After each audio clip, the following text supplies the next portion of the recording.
there's been so many moments that, I look back on and I can't believe that I got to do that. And I wish that I struck out more, meaning swung at anything. Yeah. Just keep trying, because when you connect with one idea, one thing that you love, could be super, you don't have to be the most innovative person in the world. Until you actually make that thing come to fruition, what we're talking about here isn't gonna have the same impact. But you'll think back on this conversation once you're in motion and go, damn, this is the best moment of my life, because now I'm doing something that I feel like is the law of attraction, and it's bringing me more possibility. So welcome, Dane. I appreciate you taking the time to come. I know you're super busy. You've got the tour going on, a new special, the writer strike's going on. So you've got a lot of stuff going on there. But I saw that you were on Twitch, and I just thought, how cool is it that there's this crossover? And if anybody knows about, utilizing the internet and the platform, it's you. And so I really wanted to bring you on for a couple reasons. Number one, I know you want to build the Twitch, your Twitch channel, and I want to be part of that journey as well, because there's a lot about you I respect, and I'll get to that. But I want to know, real quick, first off, what is it? What brought you to Twitch? Like, where was the moment where you're like, I want to come and play games on this streaming platform? Like, what was that? Where did that come from? Okay, so first of all, I'm a lifelong gamer, and I've had every console you can imagine. You go all the way back. Forget about like late 70s Pong. I had ColecoVision in television. I had Nintendo. I had Atari 2600, 5200. I had GameCube. I had Sega Genesis. Then I got my first Dell computer, 98. Then I got my first Alienware computer. Oh, shit. That my buddy Joe Rogan helped me to set up in 2002 or 3. Him and I used to roll some Quake 3 Arena from time to time. Right around 05, 6, 7, joined up with Microsoft and started to get to know the guys in development on a lot of our favorite games, even today, the Robert Bowlings of the world and that crew. So I started kind of hanging around the Call of Duty guys. And then from there, realizing, this life is kind of in tandem with the stand-up, because if the stand-up wasn't so robust and exciting and interesting and keeping me moving, I might have ducked into gaming, because it was really organically, it's been something that I've always loved. It's my golf. It's like what I do when I'm not either in the office or on the road. So it only made sense, but I realized I was a little late to the Twitch game. And all of a sudden the community's like embracing me, and it's been a lot of fun, man. It's really been a blast. Yeah, no, gaming's one of those things where, like, I'm not much of a gamer. I grew up extremely, like, third world poor. Like, I mean, there's like people in Somalia were sending money to me, and it's one of those things where, I didn't have gaming until I got, much older, but I still find myself, even as a dad now, like I still, try to find time. I was just talking about this Mountain Blade game. I'm always behind on it, but do you remember Sega CD? Sega CD? No, what is that? So Sega CD was a failed console that came out, and I remembered playing this game. There was a game where you were just in a sewer firing at rats. That's all it was, like a futuristic world where you're doing that. And it was such a terrible console, and I just remembered that. Like, when you were talking about old school consoles, like, I remember that. I still have my original Sega Genesis with all the stuff, but that I still remember Sega CD as the worst console of all time. I used to just go to the arcade at the skating rink and play like NBA Jam and Street Fighter and that, just because it made me feel good. So NFL Blitz. Oh my God, that game was so that had to be the best moneymaker of all time. Like, you got 1 quarter for a minute, and if it's 50 cents for 1 quarter of play. And then all of a sudden it's like over, and you're like, God, I got to keep playing, and then you would always lose and have to start.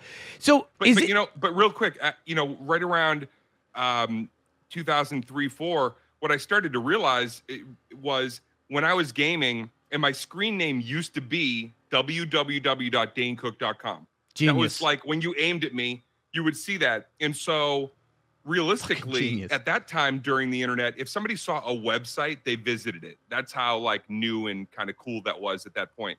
So I'd spend 4 or 5 hours gaming during the day, because what else am I doing? I'm a comedian. I work, 20 minutes at night. And I would game during the day, and then I would see people visiting my website, signing up for whatever mailing list. And I was looking at that as a portal, a way to reach people beyond my tour dates. And it's still really that way to this very day, because on this tour, I've been doing meet and greets, and now I'm meeting people that grew up with me and had seen my stand-up, and now they're coming to the show with their family, with their kids. that either saw me first gaming and then caught some of my comedy. It's been very a seminal moment to be able to bring that all together with the gaming and the comedy community. It's insane too, because I mean, I have a story. I wanted to ask you, is it true? I'm going to ask you this before I get into a story, because you just reminded me of something. But are you streaming on a movie theater in your house? Are you actually streaming in a home theater in your house? That is like the biggest Chad shit I've ever seen. I had to. Okay, so everything is always about counter programming, right? It's like my brain is just wired after 32 years of stand up and like scratching and clawing to stay in your own lane in an industry that's forever not only changing but telling you why you're not good enough a year later. You have to reinvent yourself. To me, there were so many great gamers with beautiful, well lit, and these, it looked like cyberpunk behind them, and they had these rigs that with fire and pyro. I was like, okay, here's going to be my lane. It's casual, competitive. I'm going to set it up, and I have a theater room in my house, and I have something called Samsung's The Wall, which is basically like some Back to the Future 2 stuff, where it's the whole wall. Pink Floyd, please don't sue us. It's a computer monitor. It's not a TV. It's a giant monitor. So I've got computer, Xbox, everything is linked from here, and I can throw it up on that. I could do my own news station in that other room. Jesus, I was streaming on a single 18-inch Asus for like the first year before I got roasted. Bro, I got roasted. They made a whole like Sarah McLachlan thing about my desk that I was streaming off of, because, I trade stocks and do finance, and yet I had this like Fisher Price thing that I'm using. I actually got my my table at IKEA for like $11, and it worked for me. So I don't know. I don't know. I grew up a different way. So I got this story for you. Wait a second. Go. We had a giant Zenith. We were in the system growing up. We were a welfare family, so we had our first cheers Nintendo. to that, bro. Let's fucking go. Government cheese, baby. Getting out, free lunch tickets and food stamps. That was us back east. Ranch powdered powdered milk. Oh. I used to always tell my mom, though, I would say, listen, if I ever make it, and that's, a wing and a prayer, I go, if I ever make it, I go, someday the one side item, luxury item, I go, I want to be able to video game, not on this crappy TV that we used to have a book, and we would have to go up to the TV at a certain point, and we'd have to hit it with the book to reset the picture. And we probably hit it with this book 15 times a day. So that was the one thing caveat. I said, I make it someday, I'm going to have to take some extra tour dates so I can put a drive-in movie theater screen up on my wall. Do you remember, I know I'm going to get in trouble for this, but do you remember how there was always that one channel that you would scroll, like click, click, click over to, and it'd be fuzzy and go over, but you could see like the outline of a boob? That's right, Cinemax for us. God, I forgot what it was. It was channel Cinemax. 12 for us, man. Oh my God, I'll never forget. I remember, man. Come on, we're boomers talking boomer shit. Leave me alone. All right, so speaking of back in the day, I had this story. This is a true story. I don't know if you've ever heard of this before, but you were actually my wingman in 2007. Okay. You didn't know it at the time, but you were my wingman in 2007. I had just gotten out of the military, and I was going through my law enforcement, whatever. I was working security at a mall, and I was making around mall girls, whatever. And I was like, there was this one girl, blonde girl, she was nice. She wore heavy eyeshadow and stuff like that. And I would talk to her all the time, and she would say these off the cuff jokes when I would bring up a cultural topic, and I didn't understand it. And she'd be like, "How do you not know who that is?" I'm like, "Who?" She's like, "How do you not know who Dane Cook is?" Who the fuck is Dane Cook? What the hell does that even mean? I just gotten out of the military. I served overseas. And I'm like, I don't know who the fuck Dane Cook is. She's like, oh my God. She's like, you got to check it out sometime. So I convinced her to come over to my place one time. And I was like, all right, here's what I'm going to do. I am going to, because I knew a little bit of psychology for women back then, at least in that age range. And I was like, if she gets to be the one to introduce me to her favorite thing, I'm in. So I go to a Blockbuster. That's right. A Blockbuster.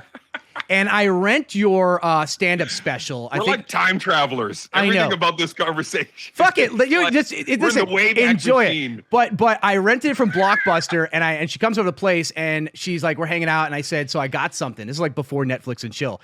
It was like Dane Cook and chill. But I said, I got this thing. And she's like, oh my God, that's my favorite one of his or whatever. And I'm like, cool. She's like, did you watch it already? I'm like, no, I wanted to watch it with you. And she got so excited.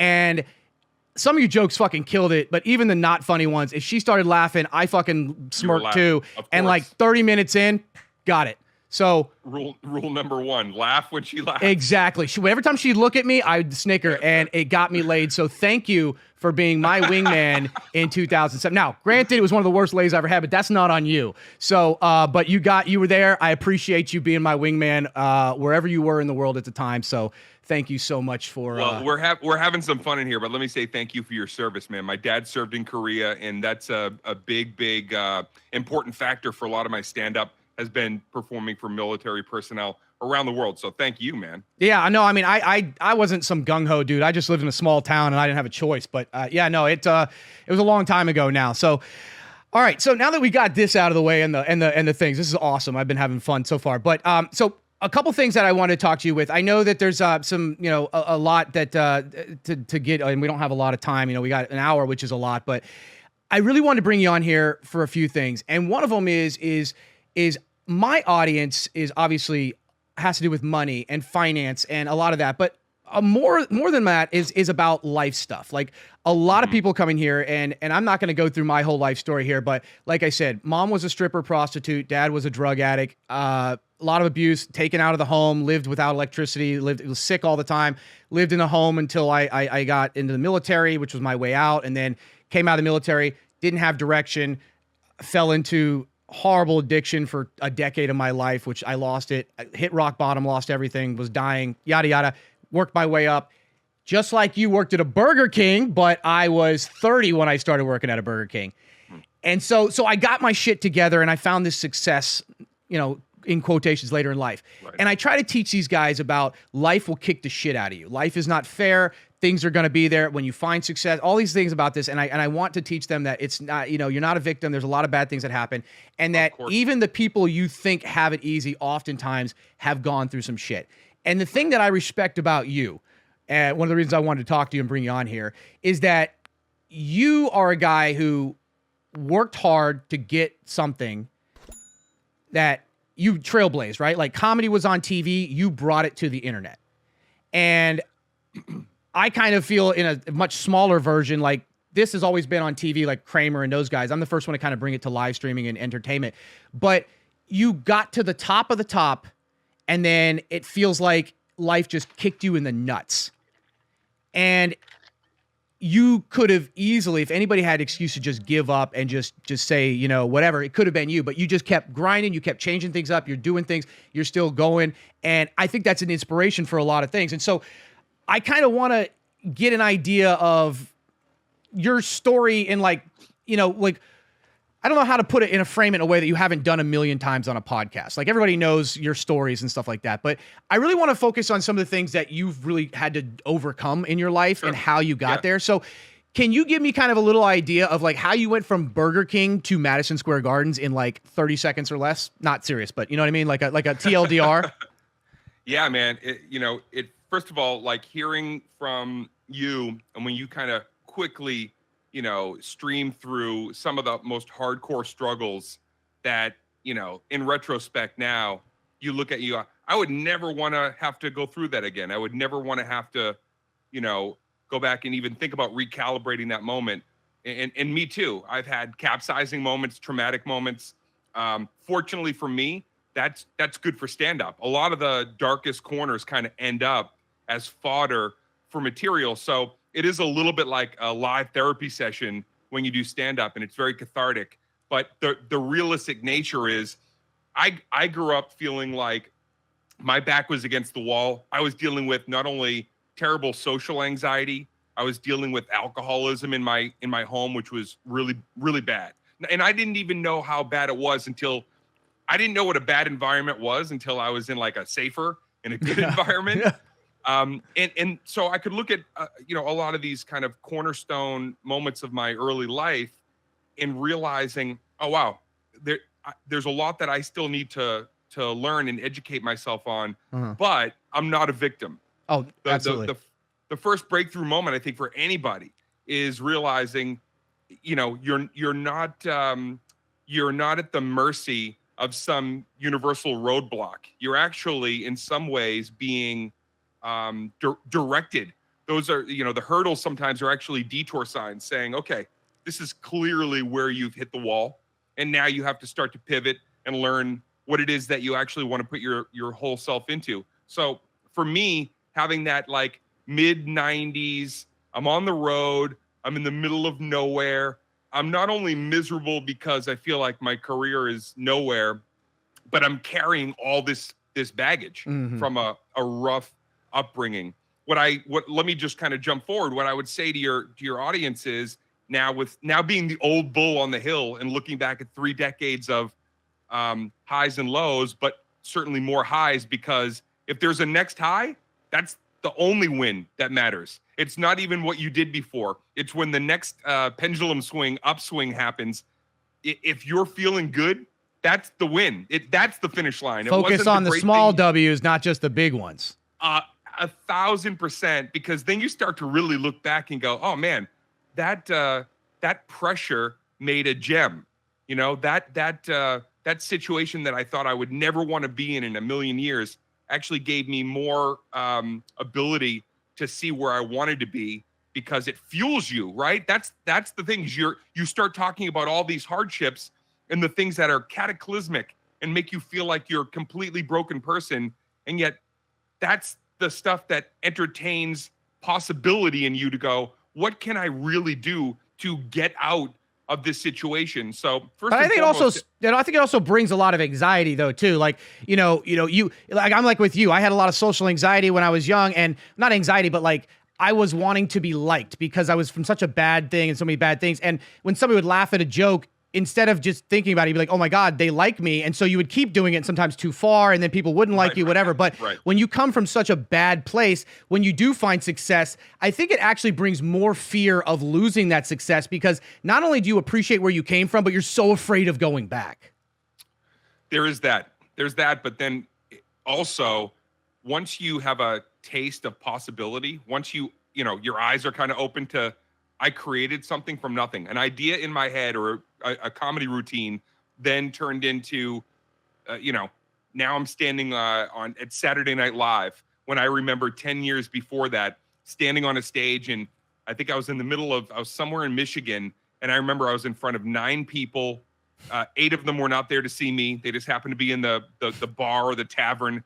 And I really was like languishing and at the worst point, but also ruminating and thinking about, how can I redirect this to get to my dream, which was Saturday Night Live. For a lot of reasons, that was, to me, what I looked at as like the high watermark, if I could make it to that point.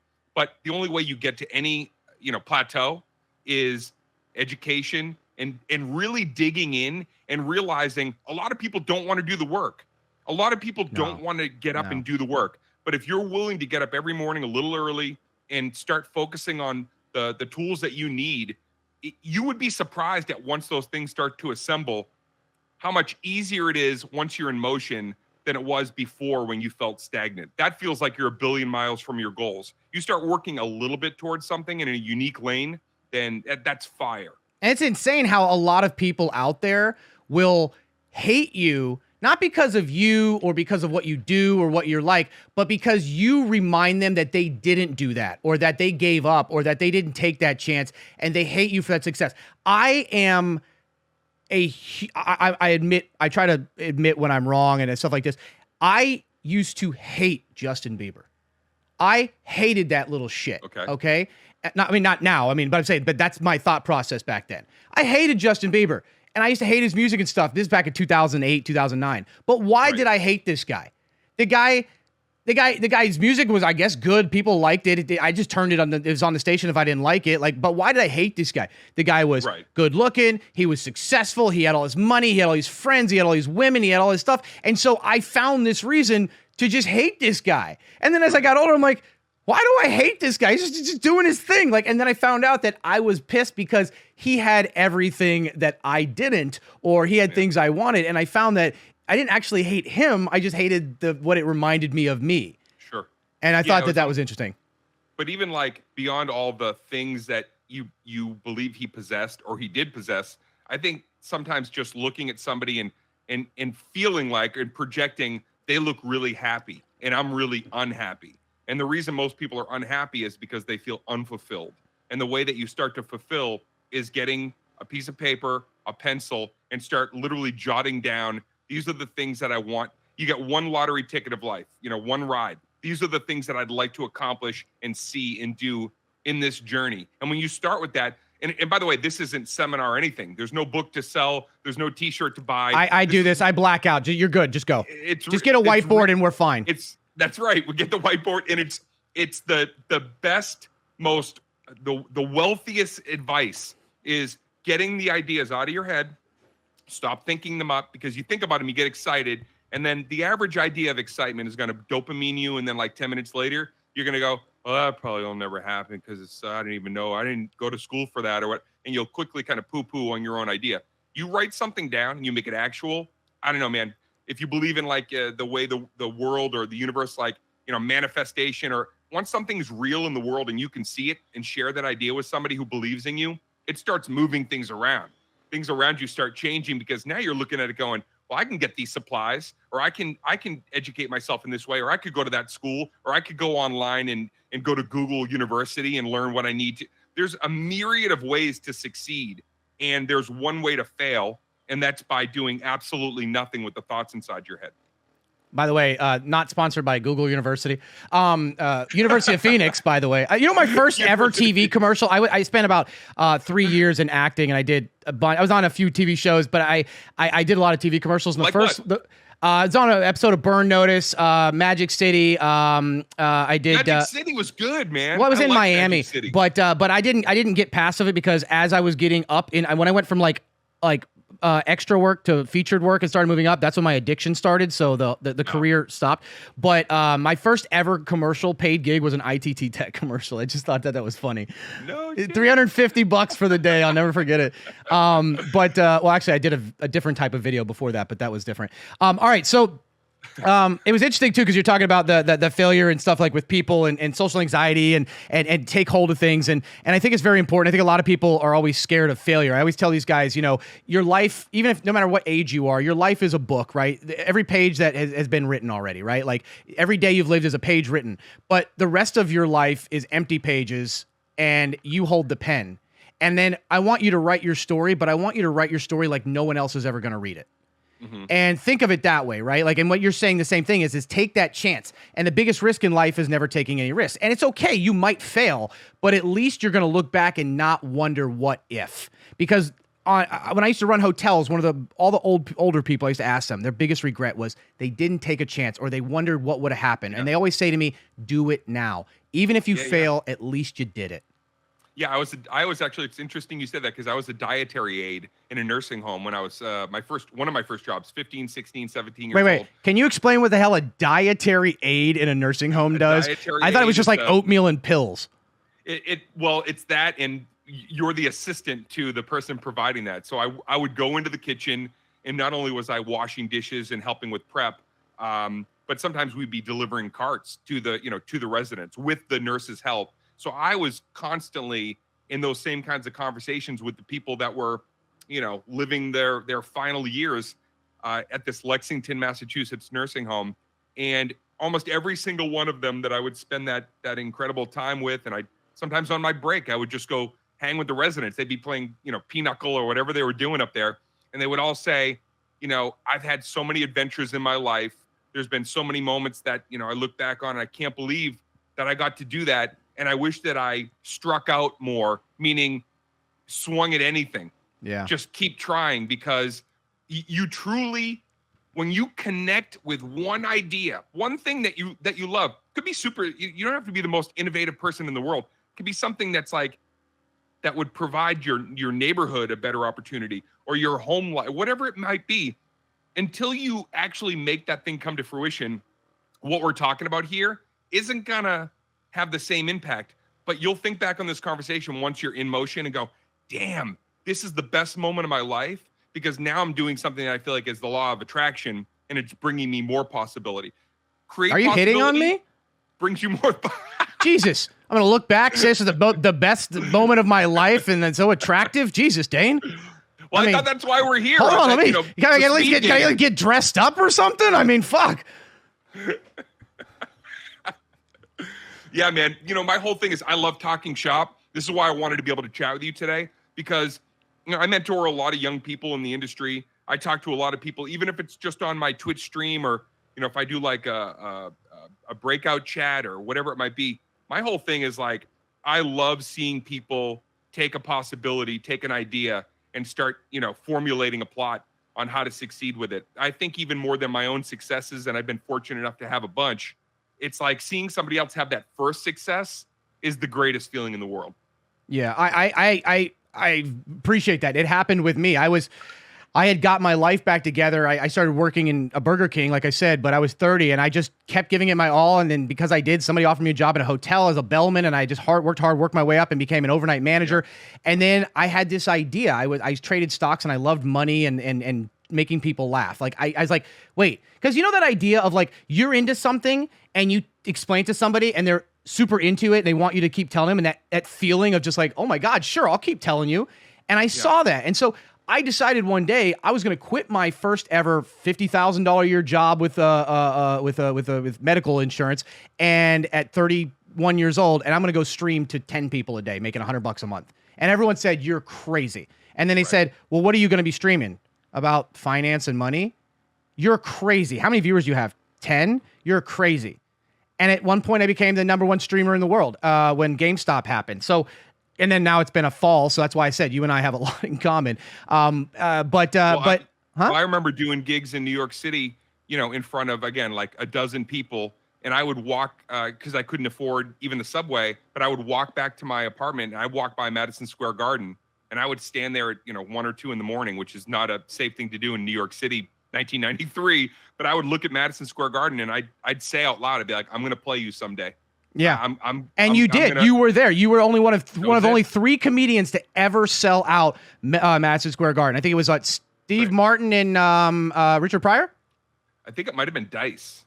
Was it? It might have been Dice. It might have either been Dice, and I know that Eddie Murphy played the Madison Square Garden Theater. So it was Steve Martin and one other. Might have been Dice.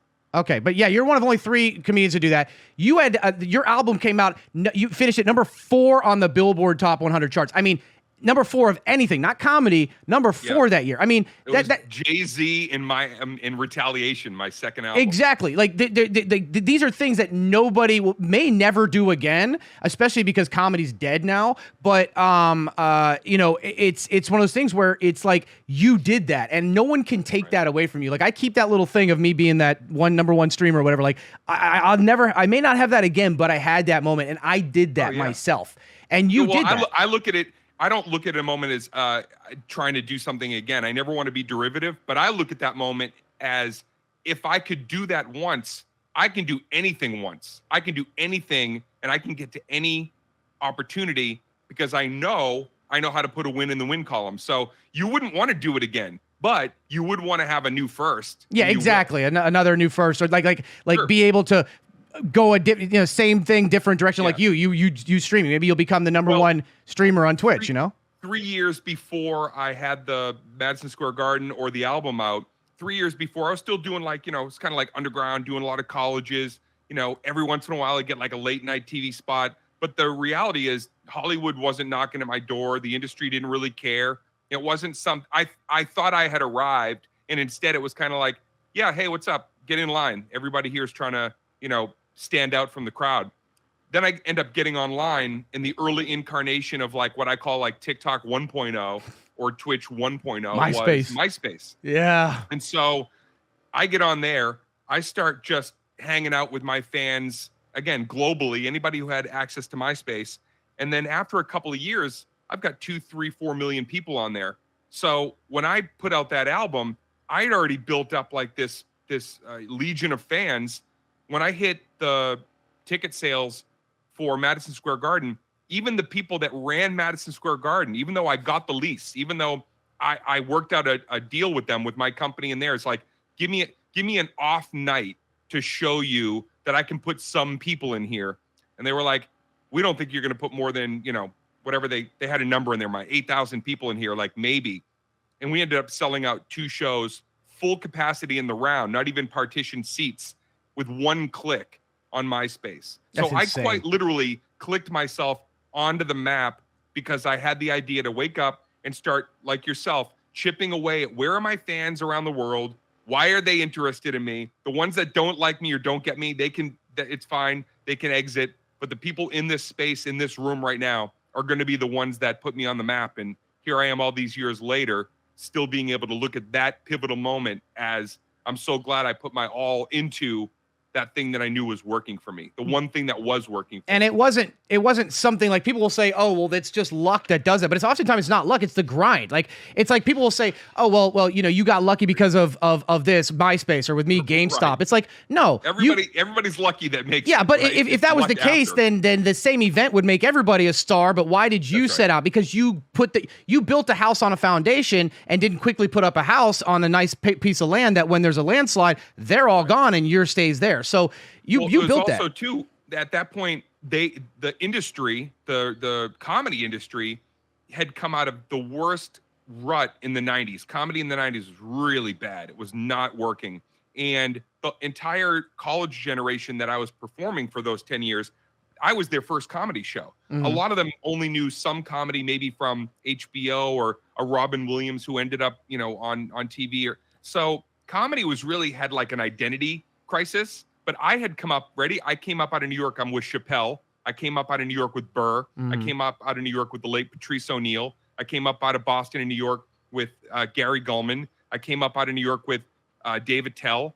All of us at the same moment started to see, oh, wow, there's a whole new generation. They don't know or care about who was out there in the 70s and the boom of the 80s. And so we were locking arms with the generation that would become the digital age. They had the Facebook, they had the MySpace, and we were fortunate enough, a few of us, to look at that and go, that's the ride that we're going to be on. We're not doing it the old way. It won't work for us. And that had to be tough. It's going to be something new. That had to be tough because, everyone's telling you, oh, well, that won't work, or that's not what people like. You're doing something that with stocks finance, right? Like it's always been done a certain way with CNBC. So you guys decided, you know what, we're not going to do what used to work because obviously it's not what's working anymore, and it's not what we enjoy. We want it. Dave Attell, Jesus, I remember Late Night with a Dave Attell. That takes me back. Yeah. How about Skanks for the Memories? That was his first album. God, I just remember his show, drinking like crazy. Let me tell you this, for anybody who's listening and wants to understand, like, not only are you sometimes in a rut in life where you're like, man, I don't have 2 pennies to, scrape together here, but this is the reality of the way life works. When you think the people ahead of you have all the answers because they're in charge. Comedy Central sat down with us when they started their record division, sat down with me, sat down with Dave Attell, and said to us, we want to take your album that you're selling. I was selling Harmful as Swallowed out of my trunk, my very first album, selling it out of my trunk for about a year and a half after gigs. Just come outside and I'd sell it to you $10 or whatever. So they take that album and they go, we want to put that in record stores at the time, like whatever it was, Tower Records. And they said, and I quote, but the comedy album is dead. This is never going to sell. We're just using it as a promotional item. I said, I think I'm going to do incredibly well with this. And they said, no, maybe you'll sell 5,000 units, they used to call it, right? Physical copies. So I put a deal together with my attorney, who I'm still with to this day. And we put a deal together that said, hey, if it does this well, I'll get ×3 of the deal. Yeah. They took it because they were like, well, it's never going to do that well. So we'll tell him he's going to get more, but we'll take more. They told me it was going to sell 6,000 copies the first week. It sold 92,000 copies in stores. I knew my audience. I knew my creation. I knew my ability better than the people that were educated and in charge. So anybody listening, you have the idea. You have the passion, and never let somebody in front of you, whatever that means, tell you your success potentially. Only you know. Yeah, that's right. Hedge funds don't know shit. I'm the future. By the way, did you and Bobby Bonilla have the same lawyer? With who? Bobby Bonilla? No. Oh my God, is that joke missing right now? You know the Bobby Bonilla, the Mets have, or the whatever, they have the Bobby Bonilla day where he signed that deal. Mets, I'm a Red Sox guy, man. Come I know. on. Well, who was it the Mets played for? I forgot. Or no, that Bobby Bonilla played for. But he signed that deal, and like he gets paid $3 million every year for the past like 35 years, even though he hasn't been in the league because of some structured contract. Oh, I did hear. I remember I did hear something. And about every that. year Yeah. they have the Bobby Bonilla Day. It's like hilarious. That's why he's grandfathered in. For the yeah, rest he of gets his like career. $3 million a year every year for the past 30 years because his Who contract. doesn't want that deal? Everybody would want that. Of course, deal. Allen Iverson got the same thing. He's about to get dropped on like $30-40 million now after he's been broke for so long. God. So speaking of money, I know that there's some things that we can't talk about because you have a documentary coming out, and I totally respect that. But I was I was looking at some of the talks that you had, and I noticed a lot of connections. Like I knew that you had the anxiety and you used a lot of the pain you had and the awkwardness and whatever. And a lot of people that are funny, and people know this, but if you don't deal with it, is that you use humor to kind of mask the pain or to deal with it, like your own self therapy. And you dealt with that. I worked at Burger King, you worked at Burger King. I lost my parents in 2019 very close. You lost your parents very close together. And we've also had very big rises. Yours was much bigger and much longer than mine, and we've having to rebrand and stuff like that, but still going strong. And so I saw all these things here, but I was like, I want to find a connection. I want to not only make you relatable and bring you into the Twitch audience and stuff like that, is like who you really are, but I had to bring up something about money, finance, and stocks. And before you think, I'm not going to corner you here, I found out about one thing. And the whole thing that happened that everybody knows, with the documentary, The Brother-in-Law, the whole 9 yards, there was one thing I found out that's opposite of that I thought was super cool and was relatable to this audience. Okay. And that's that you had over $300,000 in stocks. Do you want to tell that story? Is that okay? I could tell that. Yeah. Yeah, that's the only one I'm asking, because the rest of it's separate from the rest of that. That part I'm curious about. So there was a period of my life, which we're doing a documentary on right now, which is tell us about the documentary. I think it's going to be awesome. I want to see it. The nitty gritty is it's a documentary about, how I got to this, upper echelon in my stand-up comedy career, but at the same time, how I overcame some incredible, talk about like the rough start of my life. Right in the middle, I had this almost impossible moment where I had to put my own brother in jail for theft. And so the documentary is going to cover that whole story. But as part of it, I had already been putting some investments in a few stocks at that time, which, as you know, you can't just, that's not like a bank. You can't just pull those out. That's a longer process to be able to like withdraw whatever your, stock is, whatever it's doing. You got to, there's a certain like, rigmarole that you got to go through in order especially to do back that. then before Robinhood and all that stuff now. Huge. Right. Exactly. It, really like, 10 forms of ID, forget about 2-form notification. It was like, you had to walk into whoever was holding that stock and have a talk with them before you pulled anything out. But I took that money, and I had come off of like a 4-year touring run. And then the following year after the theft, I took that stock money and I started calling arenas with my company personally. And I would call an arena. Let's say I'd call like a real quick, Dane, real quick. What I wanted to get was tell them about when you took the money out. That's the crazy part, the timing. Oh, the year and the timing. Oh, it was like right before the crash. It was literally end of 2007. You took your money out right before the crash. But I invested it into venues. So I would lease out venues. I wasn't using like a Live Nation, or I wasn't using a promoter. I was renting arenas like you would rent an Elks Hall for like a local darts game. Because it was so cheap.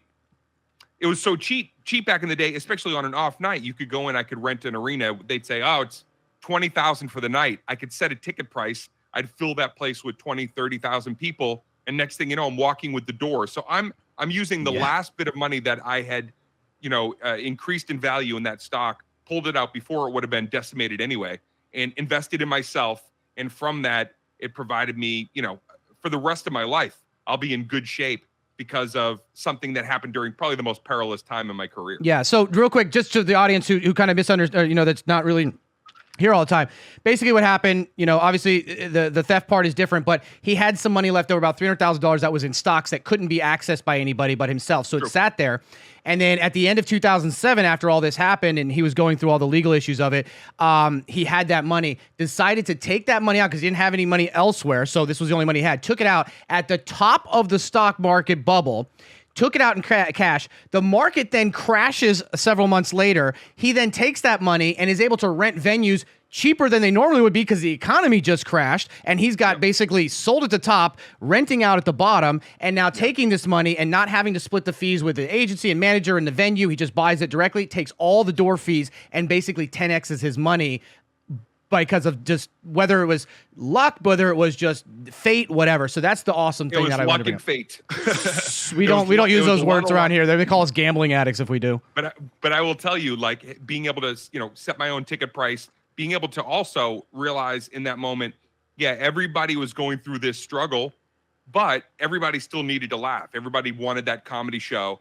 And I was still like rocking and rolling from an incredible decade previous. So good fortune, good luck, but also, rolling up the sleeves and going, I refuse to just let this break me and just stop. Yeah. I'm going to keep the momentum going. And I think that's also like, the greatest self-test that anybody here can, listen, provide yourself an out, provide yourself an opportunity to get up when you've been knocked down and keep on moving, man, even if it's hard. And trust me, that was hard.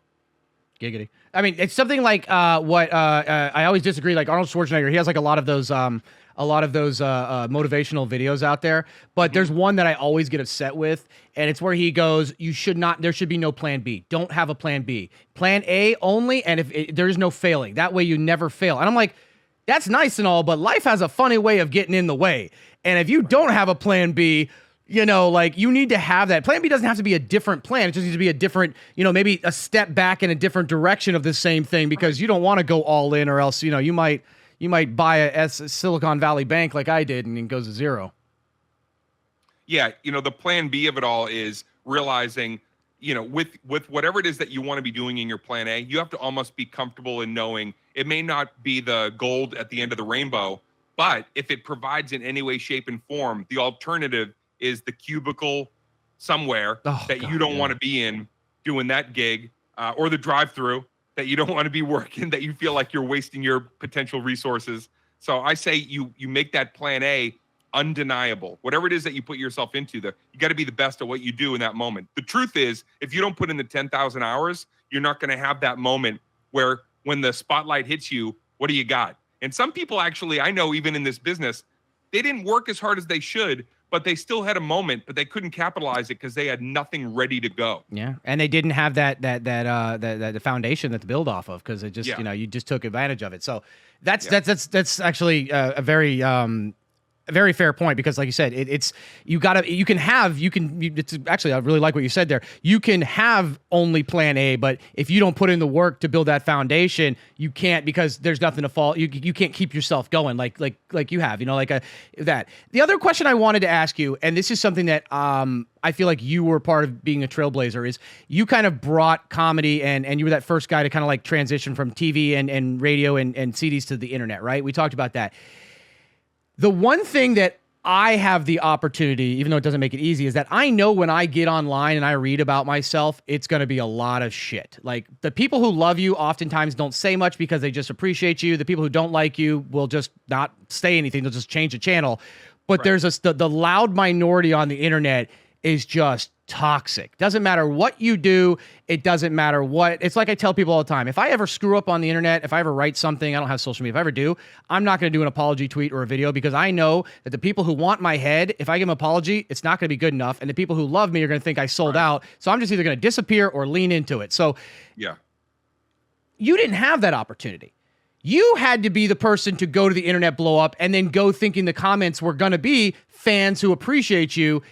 And you didn't have a way of preparing mentally that this is going to be a toxic cesspool. So, but let me just quickly add an aspect to that. The first 3 or 4 years of internet were incredible, like the most unbelievable, welcoming experience. Oh yeah, hotornot.com was great. I even had a 6. It wasn't even until a few years in that it started turning into another kind of possibility in the comment section. For the first few years, it was people that found you on a website were really genuinely fascinated and entertained. So there was a golden era in the internet before one person just wrote whatever they wrote in that comment section, and then the rest of it was. I blame porn. You blame porn? Yeah. I mean, we need to You go ever read back. the comments in the porn section. No, I just blame porn page? is making people angry because, whatever. I mean, we need to go back to simpler times. You remember Heather? So, did you guys, so Dane knows. Dane knows exactly what I'm talking about. All right. So you had to deal with that toxicity. So moving on. Wait a second. I didn't have to deal with the toxicity, because if I'm going to be really honest with you, there's two things that when people go, man, you took a lot of shit. Okay. Two things. First of all, I'm a kid who came from nothing, out of a small town out of Boston. And then I spent the first 10 years with hecklers and in a community I was not anybody for those first 10 years. So I was Teflon by the time I made it. By the time I made it, to this day, there's nothing anybody can say that truly ever gets through. Because once you've been a road comic for 10 years and you put up with the ball busting and the verbal hazing and the melees that you get in night after night with some crazed audience member somewhere, it makes everything else just like dessert. Yeah, The true. comment section, come on. Well, I mean, I would say that makes a lot of sense, because obviously, you're facing it there to there, but usually you're prepared for it. You're in that moment. You're on stage. You're in the time frame. You get a heckler. Yeah. You use it as content. I do it. I black out and use content all the time. But it's one thing when you're vulnerable. You're sitting at home. You're in you're wind down. You're out of character. You're out of the moment, and you read through, and it's just like, this guy is a fraud. This guy's a fake. I'm talking about my comments. This guy's a fraud. This guy's a fake. This guy doesn't know what he's talking about. This guy's an idiot. I wish this guy would do it. And you start thinking to yourself, in the beginning, I used to think to myself, wait, am I really as bad as they say? Or am I really, is it whatever? And then I started thinking to myself, wait, but every criticism is just that. It's a generalized criticism. There's never any, he's a fake or a fraud because of this, or here's an example. Then I started realizing, I'm going to use this as armor. So now I start thinking of it as, I actually go to bed every night and I make sure I read one hate comment before bed. I know that's not good for mental health, but it helps TikTok. me. Yeah, you just use TikTok. I used to watch cartel videos. Now I watch this. So, you think I'm kidding. All right. So Dane, I know this has been a lot of fun. We're running out of time. I think we've got like 5 or 10 minutes left. And you're streaming after this, right? Yeah. Because I'm going to raid you. So that means how long do you have before we got to raid you? I don't know. I'd be on there for like an hour. No. How long until you want to hop on there? Because I want to get to as many quick things as possible. Yeah. No, whatever, man. I'm in no rush. All right, cool. All right. Do you mind if we take some questions from the chat? But I'm only going to do like, obviously, whatever. But I want to get some questions because these guys, obviously, the one thing about Twitch, I'm sure. Have you had any other streamers have any collabs or anything with you yet? A couple. Yeah, okay. I've had a few people bump in and out. Okay, so you've already done these, so you kind of indoctrinated. I want to get you a quick thing as a boomer on Twitch. I want to run down some lingo with you and see where you're at on this. If you really want to stay here on Twitch, hey, I had to learn it the hard way. I use this in real life by accident. Are you familiar with what POG means? I don't know POG. Okay, POG basically no shit. Oh wow, holy shit, just POG. Like oh my god. Okay, that's the #1 emote on Twitch. You see it in my Twitch chat right now. That's POG. Right? That's POG. Something crazy happens, POG, okay? POG. POG it out. There you go. Not like when we were kids and we POG, the flip over the game. Yeah. God, it's so fucking, I feel so old. And I feel young and old at the same time. I'm thinking about that weird goth wannabe chick. All right. Do you know Jebaited? Jebaited, I don't know either. All right. No. So when you get faked out, when you get scammed, whatever, Jebait. Like you got Jebaited. So that's the emote in chat right now. That's Jebaited. So if you see that, that is gotcha, or it's fake, or scammed out. All right. Okay. Do you know Keck W? Keck W? I don't know. All right. You know the Hispanic guy, that guy? I don't know that. You don't know that meme? I don't know that meme. Oh my God! Someone get Dane Cook. We have to Twitchivize him. I'm the boomer here, and I feel young. Thank you, Dane. I appreciate this. There was a famous thing where everybody dubs over it, and it's this guy goes like that. It's okay. Now I feel like the idiot actually repeating it. Okay, I'll just send it to you. That's another one. #4 you need to know is Pepe hands. Pepe hands? No. So you know what Pepe is? Pepe the Frog? That's right. I've seen that. Pepe hands when something bad happens, whenever it's sad, but not like actual like death. It's the frog crying, as you see in chat. Those are the 4 most important you need to know. There are many, many, many more, but those are the most 4 I need you to know if you're going to be here, because because you got to pretend like you care what these guys say. So you got to pretend to be like, I'm with you, like I'm the cool uncle. It's weird, but it works. I got it. Okay, I thought my character was the out of touch guy. That's still very funny. No, that's me. You're actually relatable. I'm not. I'm the guy who everybody looks at and says, "Wow, I could be doing worse." And I say, "Hey, if that gets me paid." All right. So quick couple fire round questions, and then I want to let you get going because I know that we're gonna get you streaming. And it's actually been a lot of fun. There was a lot of stuff I want to talk about we didn't get to, but we were just having so much fun. We'll part two it. If we get the ratings back and we're happy with it, then we'll do. I'm happy with it. I love it. I mean, I got to drop some edgy humor without going too far. My agent's probably really happy right now. Well, happier. All right. So here's some questions right here. If you had okay. Of course out of all the comedians, who could you beat in a boxing match? Who could I beat in a boxing match? Yeah. Well, I did some Krav Maga for a few years, man, and I'm very, very nimble and I'm really quick. I mean, I'm 51, but man, I got I've got a chest like a locomotive. Fists like Thor's hammers. Let's go. I don't know. Who would want to step in? Wait, how tall are you and how much do you weigh? 6'1". How much do you weigh? 225. All right, you're out of my weight class. I'm doing this chess boxing event. I'm the old guy. I'm 38 and I'm training to fight a 22-year-old. So I don't know if that's child abuse or elderly abuse, depending on how it goes. All right. Okay, I'm just gonna ask this because everyone in chat's asking it. I don't know why. I guess they're still there. 9 inches. Oh, sorry. Go ahead. Okay, I was gonna say you've been talking to my wife again, huh? My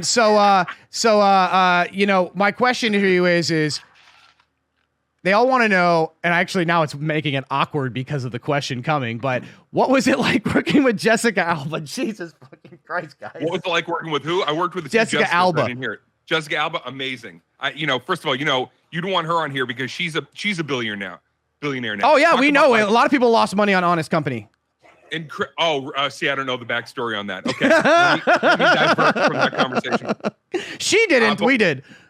I will tell you this. Day one, because, when she walked onto the set of Good Luck Chuck, she was like, listen, I want to look the fool, whatever I got to do to, do slapstick or whatever kind of stand-up physical comedy. So I remember just day one arriving in Vancouver, and I think we filmed the scene where she had to walk into a light pole, and she did it 9 times in a row. And I remember thinking oh, this girl's really, she's gonna go for it. And when you're doing stand-up or comedy with somebody who's not afraid to look like an ass, that that you're onto something good. So we didn't know if anybody would ever see the movie. You make a movie and some of them get on the shelf and then, never make it. But here we are talking about it all these years later. It's pretty cool. No, we actually nicknamed a guy in the military Chuck because he was the kind of guy who was really good looking, but he was real low confidence. So he would meet these girls and start dating them and bring them to hang out with the guys in the military base. And then she would I'll just stop there, but whatever. You are on one, man. I'm just telling Dane. Is this Dude, go? I told you this is not your dad's finance show. Okay. Would you rather fight? I hate this question, and because they know where it's going to go. Would you rather fight 1 horse-sized duck or 100 duck-sized horses?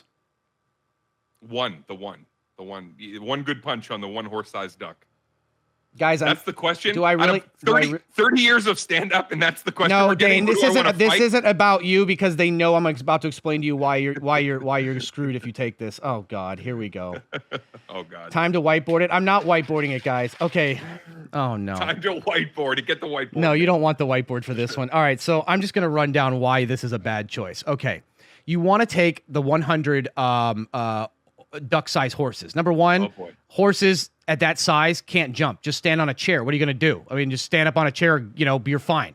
They can't, they don't have feet. It's not like, or they don't have toes. They can't climb up something. You just punt one of them, you're fine. It's a horse. I mean, what's it going to do? Bite you? It's that big. Who cares? The one duck-sized horse. Are you familiar with ducks, Dane Cook? Yeah, mallards in particular. They're outside by my pool right now. God, Twitch, cut the wire now, please. All right, so there's a few things you should know about ducks. Number one, if you ever look at a duck's mouth, it is filled with razor-sharp teeth. Wow. It's very tough to see, but it's a gruesome picture. It's tiny little teeth. Tiny little sharp teeth. Yeah. At the size of a horse, those teeth are about 1 to 2 inches long. So you're basically fighting a velociraptor. Okay, it would literally just rip your limbs apart. Wow. And that's if it's only hungry. If it's horny, are you familiar with the Ducks are very aggressive when it comes to. Are you familiar? When it comes to bread. No, I meant. God, how do I put this? Here we are. I'm having a conversation, Dane Cook and I, and I'm about to bring this up. So ducks are very, very aggressive. You can edit this part out, right? Okay, very, very. No, this is live. Very aggressive sexually. So much so that they have a corkscrew shaped appendage, and female ducks, because the male ducks are so aggressive, has had to actually evolutionary create a second vagina that is a false vagina so that they can close off the other one and not get pregnant, except for one that they want to get pregnant by. They close one of the vaginas off? Wow. I'm just going to leave it. Evolution. This is, I can't believe I just explained this. All right. Next question. Hold on. Does my technical difficulty stream still work? Hold on. Let me see. Hold on. Oh, I probably should have ran with that one earlier. Okay. Never mind. All right. Whatever. Let's just keep going. Oh, whoops. Okay. So, have you ever seen the movie Step Brothers? Never. Would you be willing to be in a movie called Step Sisters? Sure. Okay. If it's funny. All right. Okay. What's your workout routine like? I swim every day, 500 calorie burn on a swim tether. I play racquetball a couple of times a week, and I do heated Pilates that my fiance teaches. Okay. Now my question is what are your thoughts on pickleball? Yeah, I played it. Have you? I like it. Are you going to invest in one of the teams? I'm not going to Ryan Reynolds a pickleball Dude, squad. Hold on. You take his name. You keep my man's name out your damn mouth. That man. I'm saying nobody is going to be able to have that level of success in what he saw in that team. Is it because he got the Deadpool role? He made the Deadpool role. I don't know. Chat said something about Deadpool. I didn't get the joke. No, but in the investing world, Ryan Reynolds is Midas. That's right. He got into his aviation. Boom. Mint, T-Mobile. Now he's going in on Fubo, which I'm invested in. You leave that man. You can talk about anyone out there. You leave that sexy man out of your mouth. With him. I did waiting with him. He's a good dude. Okay. All right. I'll let it slide. All right. Couple more, and then we're gonna go before this gets actually off the rails. I bet you. What did you think when you were coming on this show? I know our emails were a little bit weird over the last month. What did you think this was going to be like? Like a Kramer-esque show? No, I didn't think it was weird. I thought it was going to be spirited. Good. I'm glad we had a good time, because somebody was like, "Hey, does Dane know he's coming on a stock and finance show?" I was like, "It's not the same. It's just like I want to work that in there. I wanted to get you on here." Okay, last one. What is your favorite movie that you were actually in, and why? Not just like, "Oh, I enjoyed this and I'm doing that." I probably, if I had to pick a drama, it would be Mr. Brooks. Nah, I know what you're doing. No, we're not playing that one. Favorite overall, just period. I'll say that. Mr. Brooks. Working with Kevin Costner, just an incredible. Talk about like a master class every day, just getting to work with him. But everything I learned about directing, producing, writing, and how to be somebody who wants to be out front and at the helm. That's that guy. Yeah. Actually, I honestly think one of the most underrated movies, or at least movies that get the most hate that shouldn't, was For Love of the Game. One of my favorite movies of all time, actually, and everybody hates it because sports people say there was too much lovey-dovey in it, and romance people think there was too much sports. That's actually one of my top 10 movies of all time. I've watched it so many times. That's my favorite Kevin Costner movie. Yeah. For some reason, I don't underrated. know why. It's never on anybody's list of Costner films. No. Agree. And I mean, come on. I mean, he did Dances with Wolves. He did Postman. He did Cup. He did Bull Durham. I lived in Hawaii when they were filming Waterworld, and I remember that. I mean, Mr. Brooks. Mr. Brooks was actually, I actually watched Mr. Brooks. I saw that. My favorite part was where he killed you at the end, and not because I didn't like you, but because you gave it away. Why didn't go? Is it really spoiler alerts? Oh, by the way, guys, the Titanic also sinks at the end. Like, come on. All right. Last one here. Can I ask you a question? This was something that somebody asked earlier. And this is kind of like going from funny back to kind of serious, back to funny. But did you actually turn down the role for Saturday Night Live, or was it kind of like a thing where it was like you made a choice and you kind of were like wanting to go with the comedy route? And you're like, I'll come back for SNL later. Or is it true that you turned it down and then like Jimmy Fallon was like the guy who took your place? I didn't kind of, sort of. They wanted me to come in and audition because they were replacing Sandler. And I was on their radar for about a year because I was in New York doing stand-up. So they were like, you should come in and you should audition for Lauren because you're like the guy. You know, you got the energy, you've got the look. What they wanted on the show at the time, I very much was like going to fill that slot. But I couldn't go in because the politics of Saturday Night Live, especially at that point, were so hardcore. Like you had to fight every day to get your skits and sketches in that first 30 minutes. That's when the show was in its prime, right?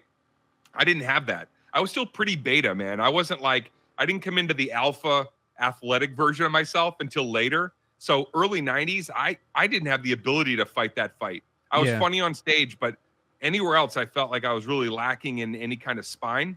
So I passed on the audition. Everybody told me I was an idiot. My managers told me I was an idiot. My agents told me I was an idiot. And years later, as I was in the middle of, fucking nowhere on the road, I was calling myself an idiot.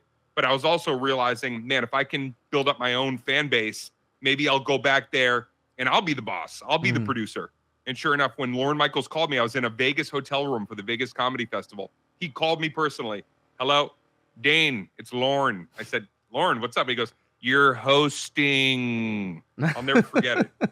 He just said, you're hosting. It was because of retaliation. Once that hit the charts. And you know what? What if you went there and like you said, it didn't work out. You didn't have the thing. And then all of a sudden you ended up. I would have been squashed. You did that. And then you didn't have this career and you weren't Dane Cook. You were just the guy who, you were. I wouldn't have made it. No, I would have been the guy that like you go, oh, you were on that show for a minute. And then unfortunately your momentum and trajectory, you get a stigma as you're a failed SNL person. And unfortunately that haunts a lot of very talented people to this day. And I got, lucky that I didn't have what it took at the time so I could build myself up and become a better version of myself. That must have been awkward for you when, what's her name? Ashley Simpson had that moment and like you had worked with Jessica Simpson. Like, did you like feel bad for her on that moment? I did. Cause you probably knew her like personally at that time, right? That was rough. I did. I knew the whole fam, and that was that sucked. But again, you talk about like some of the worst moments in your life. Do they define you, or do you recognize that like there's a better direction to take? And I think her life went from 0 to 60 in terms of where she wanted to be after that, but that was embarrassing. Yeah, it was embarrassing, but shit happens. I mean, it's like I said, it depends on how you come back from it, especially in the internet days today. Like, that's why I said people who would do apology tweets and tours and videos and stuff, I'm like, you're only going to hurt yourself nowadays, unless you really fucked up big time. Like, I know you actually dealt with something like that, like after the Colorado thing, and I don't, I wasn't on Twitter at the time, and I was like, man, that had to be rough making that decision. Like, do I stick to my guns and say, hey, listen, it was a bad taste, edgy joke, but I'm just going to kind of disappear until someone else screws up and then let it go? Or do I address it? And I know you took the latter route, and I don't want to get too much in that because this is a fun lighted conversation. Maybe in round two, we'll do a little bit more deep. We can get into it, but I will say this. It's like everybody's going to have ignorant moments in your life. And if we're not allowed to grow from an ignorant moment to where then we could be a person who can look at something like that and go, oh, shit, I see where I needed to expand my horizons, my thought process. It's almost like the worst kind of gift that the world gives you, which is you eat a shit sandwich and then later on you know how to read a menu. Yeah, that's a fucking good analogy. Actually, I never heard that. I like that. No, I thought to myself when I looked back, I was doing the read up again. I was like, man, I bet he wishes he could go back, especially in today's Twitter world, and be like, you know what, and just rewrite that tweet as in like after you posted it and be like, hey, you know what? My bad. I oftentimes use comedy to deal with tragedy in my life. That's true. I missed a shot here. My bad. That's right. it. And I think that's the kind of way you want to address it nowadays, because if you it's so weird. If you apologize or you don't stick to your guns or at least your personality, your fan base thinks you're fake. And then the people who want your head are like, okay, we got what we wanted, but we don't like him anyways. Let's move on to the next one. And you're just kind of like stuck there. Like, why did I bother apologizing? Like, it's just like, hey, listen, I fucked up. Shit happens. We'll move on. My bad. That's it. That's it. All right. Dane, I know that this is, we did our 1 hour here. This was so much fun. I actually feel like I had to cram because there was just like so much. I'm having a blast. And like, I want to you were great, dude. You were like, I felt like we did that whole interview in a fucking hot rod, man. I know. Great. It felt like 5 minutes, but we did over an hour. That's why I'm like, we got to do a part 2. So we'll plan a part 2 in the future. But, the thing is though, is that for those of you guys who are old school Dane fans, he's still doing it. He's still grinding out there. He's doing a new special that's coming out right now. You're touring right now, right? Yeah. So the Perfectly Shattered tour, phase 1 we just finished, and then now we go October, November dates are Texas and Florida, in Boston, in New York. So wait, where in Florida are you going? We're doing a full tour. We're going like 6 spots. Bro, I'm in Miami, Fort Lauderdale. Yeah, like every Hard Rock arena or I live 10 minutes from the Hard Rock. Can I come heckle you? You're coming to the show. Oh, thank you for saying the show at the end, because I was about to say, I know you were hitting on me earlier. To the gig. All right. So then I'm going to DM you when I find out the tour dates. I literally live 10 minutes from the Hard Rock Seminole Casino over here. So I'm going to come heckle you and say some kind of hateful comment. No. What? You said you have thick skin. I thought you were a Boston guy. I didn't say come heckle. No, I don't want my friends and people I know to heckle. It's better when it's somebody you don't know. I'm not. Oh, we're friends now. Okay, cool. You don't have to put the scarlet letter on yourself when you know that you've just destroyed. I have ruined people who heckled me so bad that 20 years ago, I still get letters, DMs saying, we still call Mike that nickname that you gave him that night. Oh so yeah, I love it because when I roast them, they have to come back to get mad, and like I ignore them, and they get more mad and keep typing, but then they stay and get hit with ad revenue, and I make money off of the hate watchers. It's a beautiful program. All right. Hey, listen, all the analytics matter. You just, as long as people are, nothing attracts a crowd like a crowd. I appreciate everybody, whether they had something good to say or bad to say. In the end of the day, man, it's cool to be here and a part of something that I think was really important. I hope that a lot of people got some great intel from this chat. Dane, I pirated your album off of LimeWire back in the day. I put it up, so you didn't steal it. I'm the one who gave it away. Oh, is it? Oh, good, because the first click I linked on was not your album, but I didn't realize it was Dane Cook. I thought it was Dane. I misread it. So I put those up there too. Oh, that was you. So okay, you're not 9 inches, by the way. All right, so this is whatever. Fuck it, let's go. All right, so guys, we're gonna raid Dane. I'm gonna let Dane go now, and then bring up my stream. How long do you need? I'm going to jump on. I can't believe I just made that up. Dane Cook. Now I have a fucking stand-up routine. Oh, I thought you were serious. That used to be on there, though. Oh, was it? No, I just totally made that up. Dane Cook. I know about shaving Ryan's privates, but that was not with Tom Hanks. That was with Tom Spanks. Okay. I will send them over in, 1 minute? 2 minutes? Yeah. Okay, I'll send it over. Dane, thanks so much for coming on. This was a blast. We have to do a part 2 because I didn't actually get to half the shit we want to talk about. We just spent it up at bullshitting the whole time, but this was a lot of fun. Thanks for being a good sport about it. Thanks for coming on here. I'm going to send them over to you in about 1 minute. And until next time, I'll DM you when you're coming down so that I can, like I said, come heckle you. Just make sure that I know. Well, wait, is your family from Boston? Yeah, everybody. Then I can't bring my wife. Why? She's... Oh, never mind. I'm not gonna. Maybe that's too far. Oh no. Boston. My wife is a minority. All right. So I will see you then. I'll go ahead and just send them over here. So in about 60 to 90 seconds. Awesome, man. Yeah, I'll be on there in about a minute and a half. All right, brother. Thanks a lot. We'll see you soon. I appreciate you, man. Dude, thank you. And thanks a lot. Everybody who doesn't make it over, appreciate your audience. And if anybody wants to throw a follow-up question, you could always hit me up on Twitch or find. Yeah, we're gonna raid over. So. Guys, we're raiding over there. I'm sending you guys to him. So if you guys want to spam him with questions that we couldn't get to, or ask him about his tour dates, or ask him anything, or just watch him play Call of Duty, Modern Warfare, whichever one it's going to be today in his home movie theater system, that'll be it. All right, man. Thanks, Dane. Thanks, guys. Later.